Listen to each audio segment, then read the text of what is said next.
Chapter 3 Once Upon a Time. Despereaux' siblings tried to educate him in the ways of being a mouse. His brother Furlough took him on a tour of the castle to demonstrate the art of scurrying. Move side to side, instructed Furlough, scrabbing across the wax castle floor. Look over your shoulder all the time, first to the right, then to the left. Don't stop for anything. But Despereaux wasn't listening to Furlough. He was staring at the light pouring in through the stained glass windows of the castle. He stood on his hind legs and held his handkerchief over his heart and stared up, up into the brilliant light. Furlough, he said, what is this thing? What are all these colors? Are we in heaven? Cripes! Shouted Furlough from a far corner. Don't stand there in the middle of the floor talking about heaven. Move! You're a mouse, not a man. You've got to scurry. What? Said Despereaux, still staring at the light. But Furlough was gone. He had, like a good mouse, disappeared into a hole in the molding. Despereaux's sister Merlot took him into the castle library, where light came streaming in through tall, high windows and landed on the floor in bright yellow patches. Here, said Merlot, follow me, small brother, and I will instruct you on the fine points of how to nibble paper. Merlot scurried up a chair, and from there hopped onto a table, which there sat a huge open book. This way, small brother, she said as she crawled onto the pages of the book. And Despereaux followed her from the chair to the table to the page.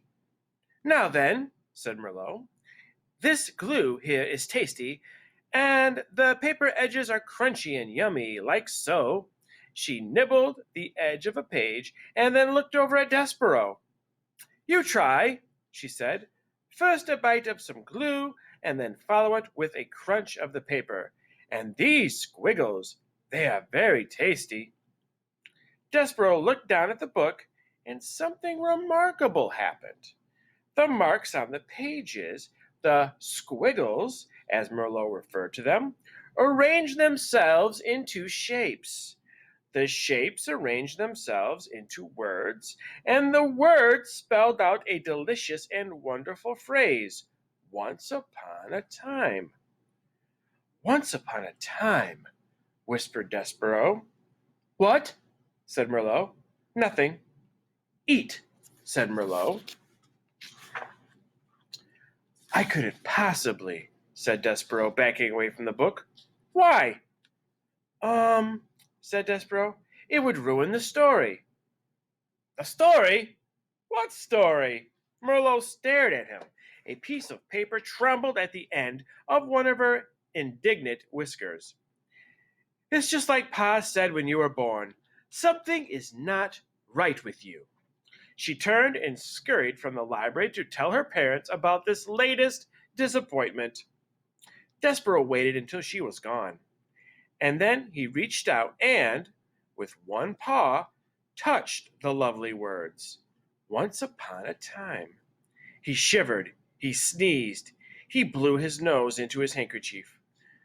Once upon a time, he said aloud, relishing the sound. And then, tracing each word with his paw, he read the story of a beautiful princess and the brave knight who serves and honors her. Despereaux did not know it, but he would need, very soon, to be brave himself.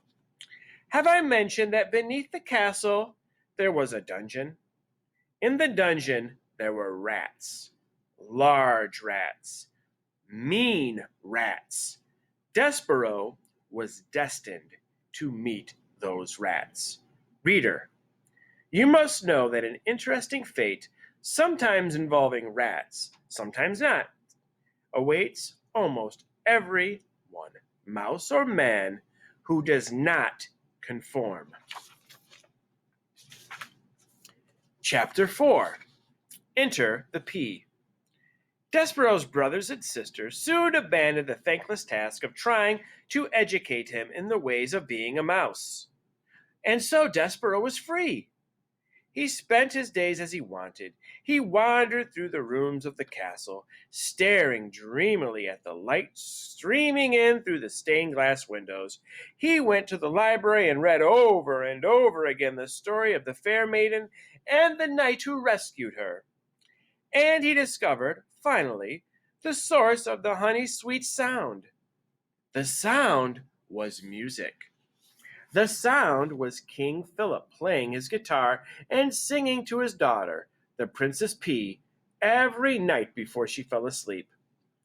Hidden in the hole in the wall of the princess's bedroom, the mouse listened with all his heart.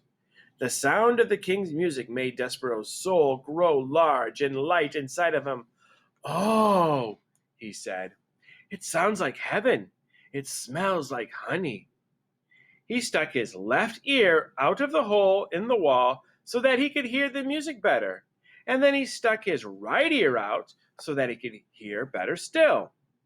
And it wasn't too long before one of his paws followed his head, and then another paw, and then, without any real planning on Despereaux's part, the whole of him was on display, all in an effort to get closer to the music.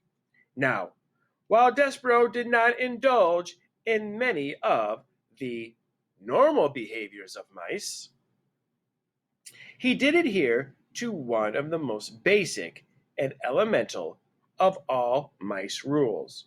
Do not ever, under any circumstance, reveal yourself to humans. But the music, the music, the music made him lose his head and act against the few small mouse instincts he was in possession of. And because of this, he revealed himself. And in no time at all, he was spied by the sharp-eyed Princess P. "Oh, Papa," she said, "look, a mouse." The king stopped singing. He squinted. The king was nearsighted. That is, anything that was not right in front of his eyes was very difficult for him to see. "Where?" said the king.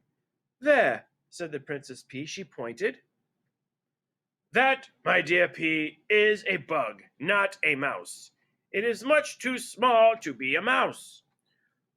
"No, no, it's a mouse."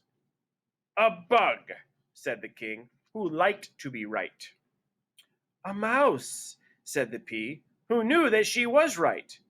As for Despereaux, he was beginning to realize that he had made a very grave error. He trembled. He shook. He sneezed. He considered fainting. "He's frightened," said the P. "Look, he's so afraid. He's shaking. I think he was listening to the music. Play something, Papa." "A king play music for a bug?" King Philip wrinkled his forehead. "Is that proper, do you think? Wouldn't that make this into some kind of a topsy-turvy, wrong-headed world if a king played music for a bug?" "Papa, I told you, he's a mouse," said the P. "Please." "Oh, well, if it will make you happy, I, the king, will play music for a bug." "A mouse," corrected the P. The king adjusted his heavy gold crown. He cleared his throat. He strummed the guitar and started to sing a song about stardust. The song was as sweet as light shining through stained glass windows, as captivating as the story in a book. Despereaux forgot all his fear. He only wanted to hear the music. He crept closer and then closer still until, reader, he was sitting right at the foot of the king.